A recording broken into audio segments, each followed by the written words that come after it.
dia, boa noite ou boa tarde, não sei em que horário vamos assistir, mas estamos aqui para mais um programa de Palavras Cruzadas. Sejam todos bem-vindos, graça e paz. E não estou sozinha, estou aqui com o meu Mano Marcelo, boa Olá, noite. olá, boa noite, bom dia, são todos bem-vindos. É um prazer ter-te aqui mais uma vez no painel. É sempre uma honra, amém. Bem, sem mais delongas, hoje vamos fazer o estudo da lição de número 3, que eu tenho como tema Memoriais de Graça. Eu vou pedir ao Mano Marcelo para fazer a leitura do verso áureo, se faz favor. Então, o versário encontra-se em Josué, capítulo 4, versos 23 a 24. Diz o seguinte: Porque o Senhor vosso Deus fez secar as águas do Jordão diante de vós até que passasseis, como o Senhor vosso Deus fez ao Mar Vermelho, que fez secar perante nós até que passamos, para que todos os povos da terra conheçam a mão do Senhor, que é forte, para que temais ao Senhor vosso Deus todos os dias. Amém. Muito obrigada, Marcelo. Eu acho interessante a lição da semana começar logo com uma história fora de um contexto espiritual para poder nos explicar como é que podemos aplicar os nossos esquecimentos do dia a dia no contexto espiritual, principalmente nesse contexto histórico da passagem de Israel, em que Josué estava sendo guiado por Deus para poderem fazer a travessia do Rio Jordão. Ora, vejamos. No sábado, nós encontramos uma lição de vida em que um polícia, o regulador de trânsito, para um veículo e afronta o condutor pedindo a carta de condução. E esse condutor diz que esqueceu a carta de condução em casa. Só que depois, algo impertinente, ele diz que é professor e o agente de trânsito vai dizer a ele o seguinte: para discipliná-lo, eu vou te aplicar uma propina, eu vou te aplicar uma multa, mas vais considerar essa multa como se fosse o pagamento de uma mensalidade na escola, como se fosse uma propina. Então, todas as vezes que tiveres que pagar essa propina, vais te lembrar daquilo que não deverias ter esquecido. E o mesmo vem nos falar a lição dessa semana, no contexto espiritual, em que Deus nos pede para lembrar de todas as suas maravilhas e sermos sempre gratos a Ele. Só que esse memorial que Deus nos pede para fazer não é simplesmente algo que a gente vem e se lembra, mas é o contrário. É algo que a gente vem e se lembra e também age. Porque só lembrar dos grandes feitos que Deus fez na nossa vida é como se tivéssemos ficado parado no tempo.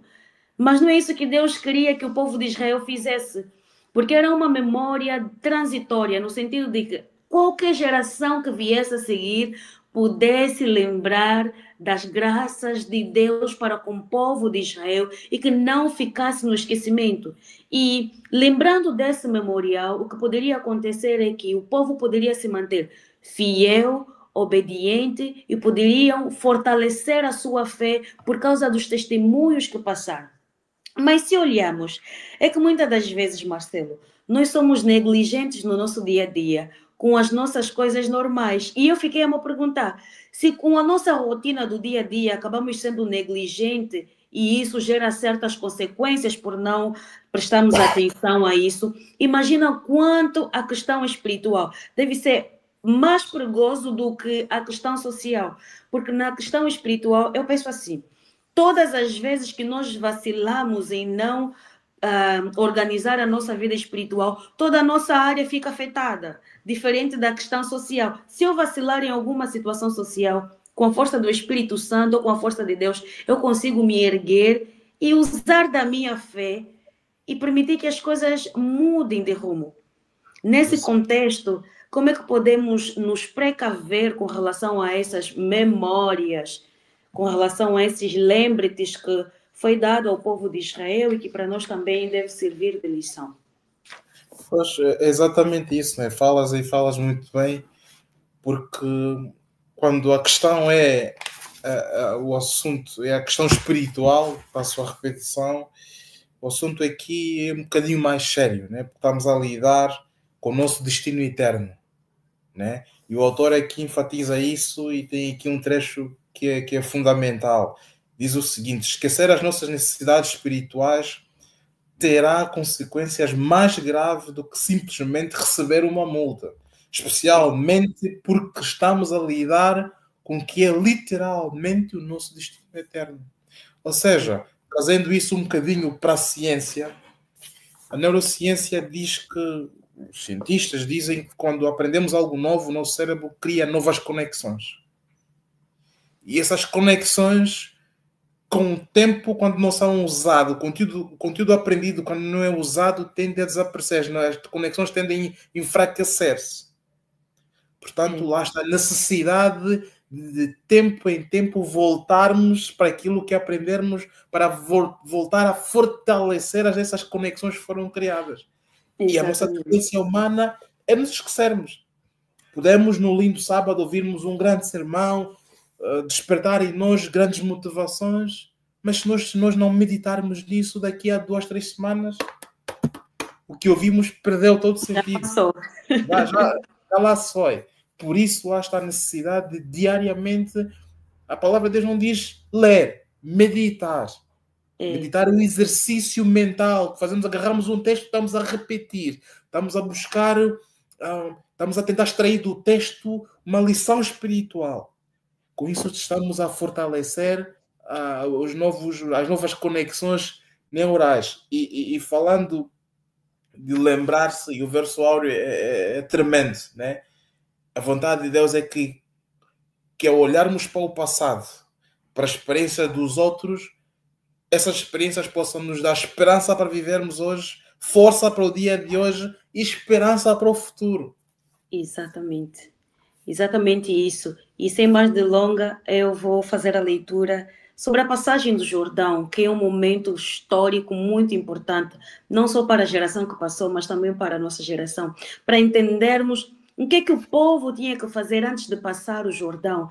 Porque eu estava a ver o contexto de olharmos para o Rio Jordão, porque humanamente poderíamos dizer que naquela época seria impossível Israel fazer a travessia, porque era improvável.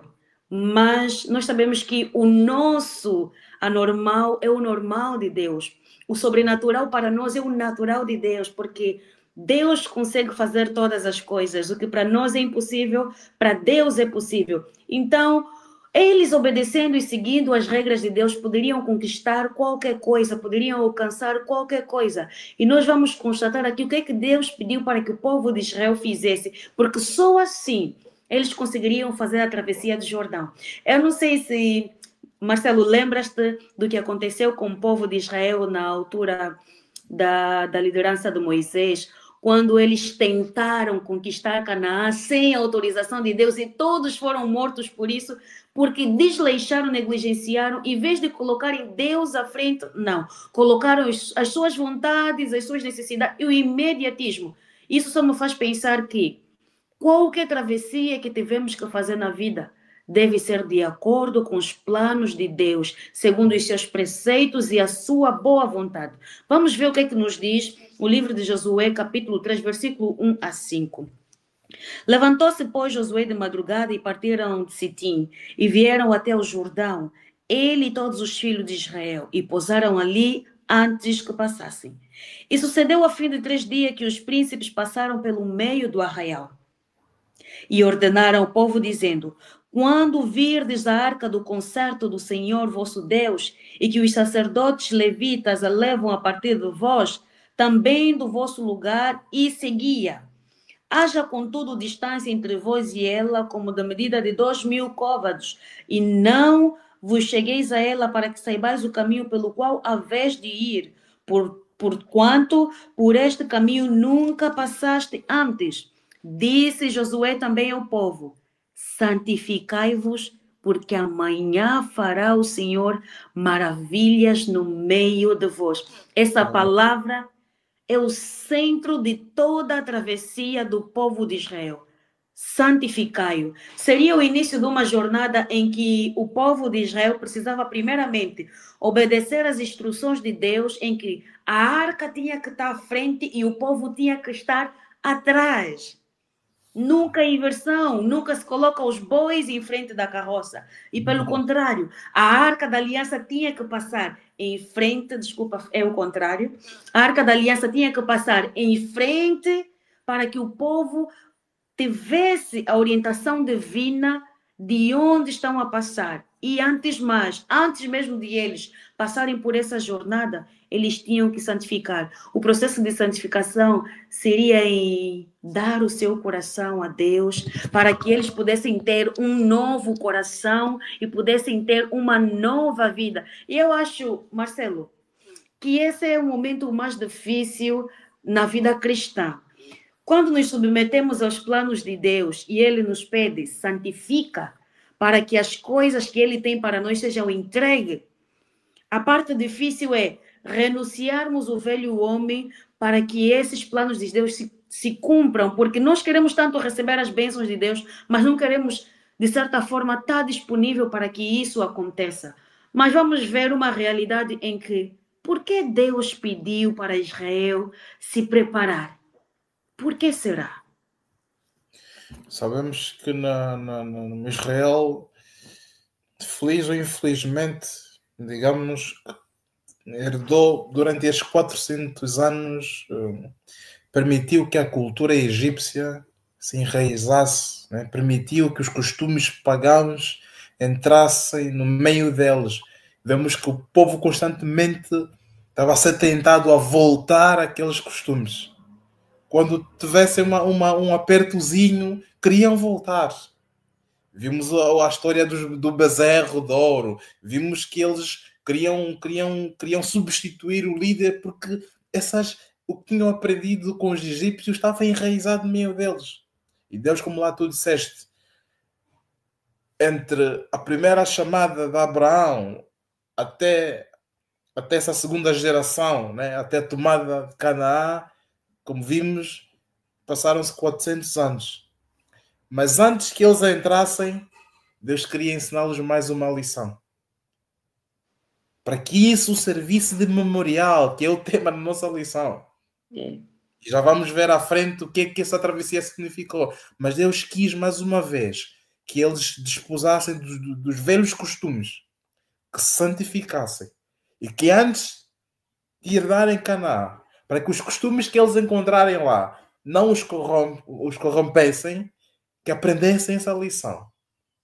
É verdade. Que antes de entrarem, que aprendessem essa lição. Portanto, já vamos ver mais à frente que lições foram essas, mas foi o desígnio de Deus que eles purificassem-se, santificassem-se, deixassem de parte aqueles costumes pagãos e que de facto tivessem preparado para testemunhar este grande dia e que aprendessem as lições que Deus tinha preparado para eles. É verdade. E, Marcelo, a lição vai dizer também algo muito importante que me chamou a atenção agora. É o facto de a Arca da Aliança, outrora, no livro de Êxodo, sempre que fosse mencionada, ela era mencionada dentro do santuário. Já no livro de Josué, a primeira vez que ela é mencionada fazendo a travessia com o povo. E nós sabemos que o objeto mais importante daquele templo que havia sido construído era o lugar santíssimo onde estava a Arca da Aliança. E dentro da Arca da Aliança tinha as tábuas da aliança, onde continham os mandamentos de Deus, e tinha também a vara e tinha o jarro com maná. E tudo isso unificava a presença de Deus vivo ou a representação do próprio Jesus Cristo guiando aquele povo para que eles pudessem vencer aquela batalha. E eu fiquei assim a pensar, se eu não colocar Deus nas minhas lutas, eu não vou vencer. Porque a própria Bíblia vai dizer que com Cristo nós somos mais do que vencedores, porque Ele venceu o mundo. Então aquela batalha, quem estava, aquele mar, todas as dificuldades, tudo quanto eles passaram, era Deus a vencer por eles. Não eram eles a se moverem, não era o próprio Deus a manifestar o seu poder e as suas maravilhas, como a lição vai dizer. O Deus das maravilhas, o Deus Todo-Poderoso, que mais uma vez manifestou do quão grande ele poderia ser com aquele povo e de muitos feitos para com aquele povo, mesmo sem merecer. Se isso não representa nada de especial para nós, então estamos a adorar a um Deus contrário, diferente desse Deus vivo. Não é, irmão Marcelo? É interessante que tu dizes que parece que Deus, deixando de estar num lugar estático, entra na experiência, né? Adquire um papel mais ativo e vai à frente do povo. É. Para que eles percebam que se as batalhas forem ganhas, não será porque eles são fortes, porque são um povo treinado, mas será única, exclusivamente porque Deus assim o permitiu. Portanto, é impressionante. E o próprio Jesus ia à frente deles, né? E as vitórias eram quase como garantidas, né? É verdade. Se assim crescem a aceitassem. Agora, eu te proponho a lembrar-te. Marcelo, lembra-te. O que é que te diz o lembra-te? É interessante que o Lembra-te é um desafio meu pessoal, porque como eu disse no início, infelizmente a nossa tendência humana é nos esquecermos muito facilmente das coisas. Não sei se me permite, já posso dar aqui uma ênfase ao que o significado, ainda não, se o significado dessa travessia ou não. Pode sim, pode. É só para dar aqui uma chega, um pormenor aqui que me saltou aqui às vistas e que talvez a maior parte de nós não sabia. Eu tive que relembrar, porque já me tinha esquecido disso. É interessante que essa travessia de Jordão, mais do que algo visível, uma maravilha, um milagre visual, físico, tem aqui algumas componentes espirituais. Uma luta cósmica entre o bem e o mal. Porque os cananeus tinham um deus, né, um maioral, que era Baal, e eles acreditavam que Baal era o patrono da terra. Acreditavam que Baal era o senhorio, o dono da terra. E eles ainda iam mais além. Desculpa. Acreditavam que os seus deuses eram deuses das águas e que moravam naquelas águas.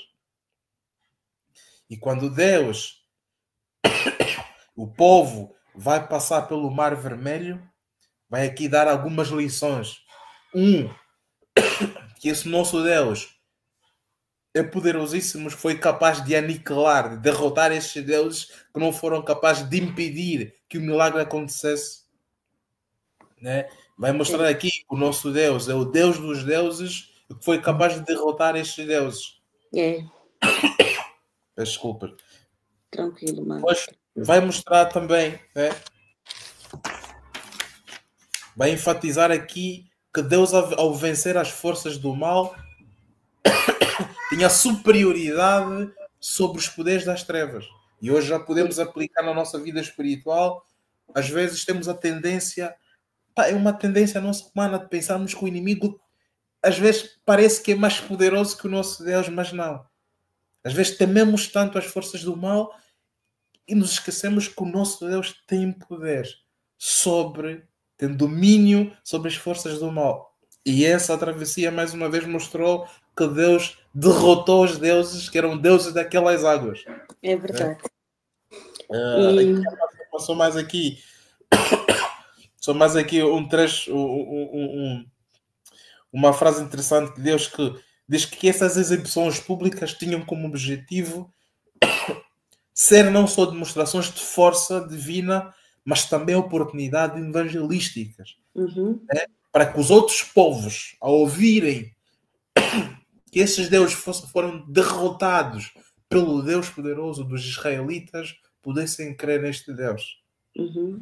Portanto, além de ser uma demonstração de poder, de força, tinha um objetivo evangelístico. Levar o conhecimento desse Deus aos outros povos que não conheciam. Exato. E se nós repararmos também, Marcelo, ainda no Lembra-te, todos os acontecimentos na Bíblia de Gênesis, Apocalipse, toda a aliança que Deus estabeleceu com sacerdotes, profetas, com seu povo, tinha sempre um símbolo que ele demonstrava para a confirmação da graça ou confirmação das maravilhas que ele fez para essas pessoas, a fim de que não só esquecêssemos, mas também ao lembrássemos com um coração de gratidão e agíssemos para que essa memória jamais fosse esquecida. Vamos ouvir o que a lição diz. Aqui o sinal funciona como um memorial, ao lembrar de cada geração subsequente do milagre da travessia. O termo memorial vem da palavra zakar. Zakar significa não somente lembrar, mas ele é seguido de um agir, ou seja, eu me lembro e eu tomo um posicionamento relativamente a essa lembrança. Significa que, a partir do momento que eu reconheço todas as coisas que Deus fez na minha vida, eu sou grata a Deus e eu me movo em função dessas graças ou dessas bênçãos que o Senhor derramou sobre a minha vida. Mas há uma pergunta aqui interessante. A potencial pergunta das gerações futuras é significativa porque é formulada de forma pessoal. O que são essas pedras para vocês? E eu fiquei assim a me perguntar. Nós fizemos parte de uma geração que não estávamos lá, mas mergulhamos nos testemunhos que essas gerações deram e que ficaram registradas na Bíblia. E conseguimos ter uma apreciação totalmente diferente, de forma individual. A apreciação que eu vou ter sobre esse acontecimento, sobre esse memorial, a lição vai nos dizer que deve ser analisada de forma individual, do qual a experiência que eu vou ter vai ser totalmente diferente da experiência que o Marcelo vai ter ou que uma outra pessoa vai ter. Por quê? Vai depender de como é que eu vou me entregar para conhecer esse Deus de muitas maravilhas e que pediu que esse memorial fosse lembrado de geração em geração. Aí estará ligada a minha fé, movendo-se na Bíblia, não só nas tradições que aquelas gerações viveram, mas em tudo quanto Deus pedia que aquela geração fizesse. Então, o que é que eu vou fazer? Vou sentir-me submissa a esse memorial, não porque aquela geração viveu, mas porque eu também me proporciono a vivê-la.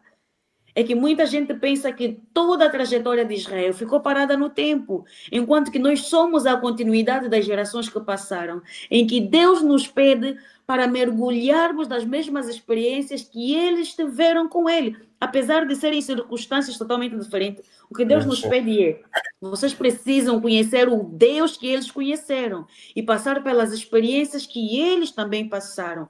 Por isso é que, se olharmos na Bíblia, Josué capítulo 4, versículo 22 até o 24, diz o seguinte: fareis saber aos vossos filhos, dizendo: Israel passou em seco este Jordão, porque o Senhor vosso Deus fez secar as águas do Jordão diante de vós, até que passasseis. Como o Senhor vosso Deus fez o mar vermelho, que fez secar perante nós, até que passássemos, para que todos os povos da terra todos os povos. Aquilo é de geração em geração. Não é simplesmente o povo de Israel da Bíblia. Há muita gente que diz: não, como é que vocês conseguem meditar num livro que é de história passada de mais de 2000 anos?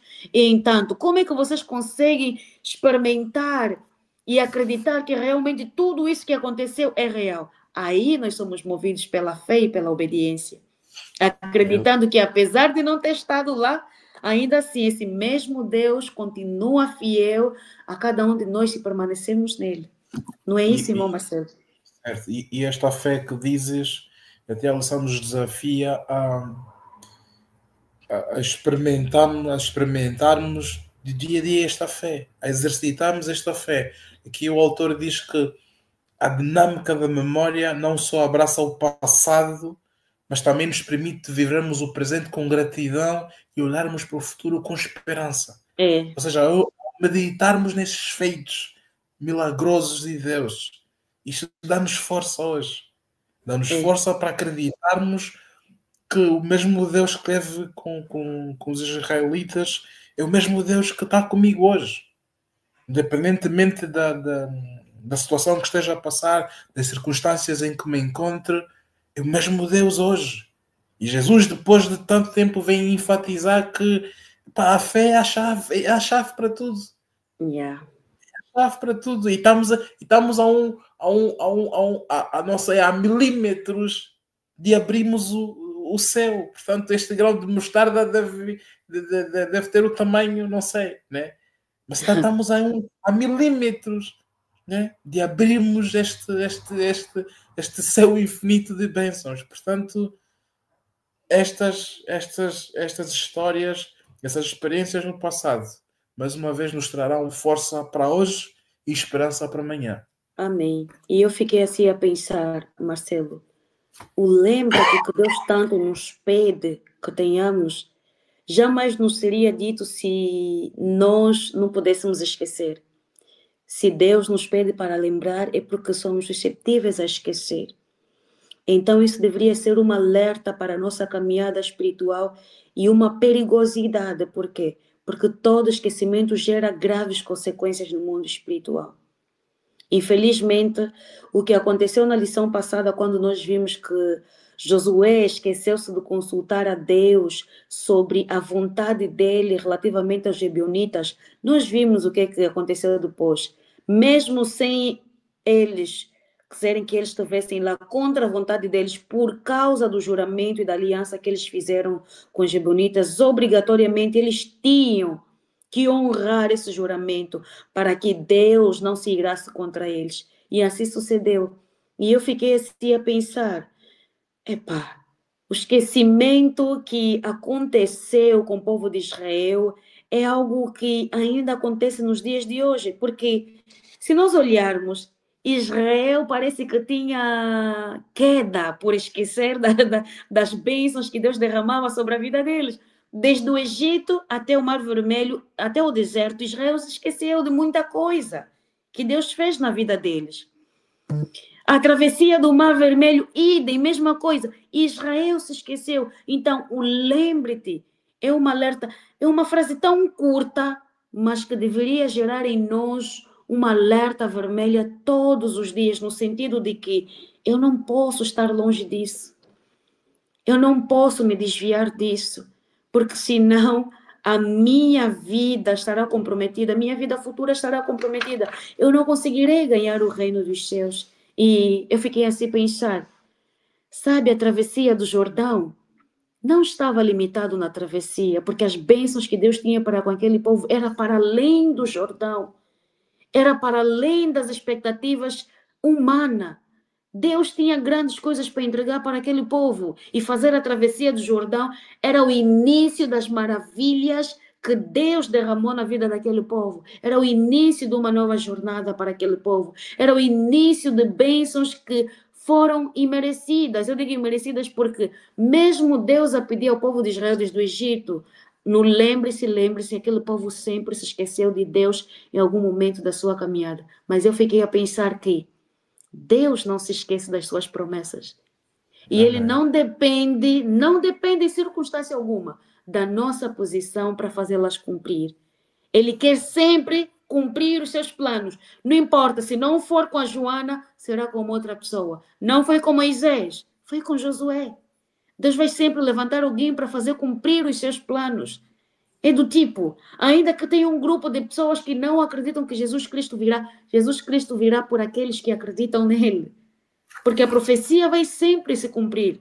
Nenhuma palavra que Deus declara é jogada ao vento. Pode tardar para se cumprir, mas ela se cumprirá sempre. E aconteceu com o povo de Israel. Levou o tempo necessário para que eles fizessem a travessia e chegassem até Canaã, mas conseguiram pelas graças de Deus em suas vidas. Amém. E Jesus só não veio por amor a todos. Portanto, este amor de Deus é incondicional. Portanto, mais uma vez aqui a esperança, né? E fica aqui o desafio de buscarmos ao Senhor todos os dias, porque está o nosso destino eterno em causa. Mas mais uma vez, a graça de Deus é extensível a todos. É verdade. O amor de Deus é incondicional. Portanto, Deus só não veio por amor a cada um de nós ainda. Ainda temos a oportunidade, a porta da graça está aberta. E Marcelo, eu digo assim, na lição dessa semana eu tiro 3 coisas muito importantes para a minha caminhada com Jesus. é me santificar, obedecer e jamais permitir que a minha fé esteja diminuída, porque Deus nos pede que a gente tenha nem que for uma fé como um grão de mostarda, porque por mais pequena que ela seja, fará toda a diferença na nossa caminhada espiritual.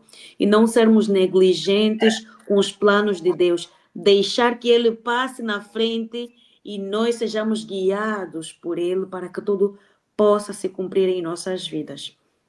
Amém. Amém. Penso que Então, o essencial ficou dito desta lição, né? sim, E que Deus nos dê força durante a semana para que amém, coloquemos as coisas de Deus, não só por palavra, mas em primeiro lugar, né? amém, é verdade. Então, é um até já a todos e fiquem com a paz do nosso amado Jesus Cristo.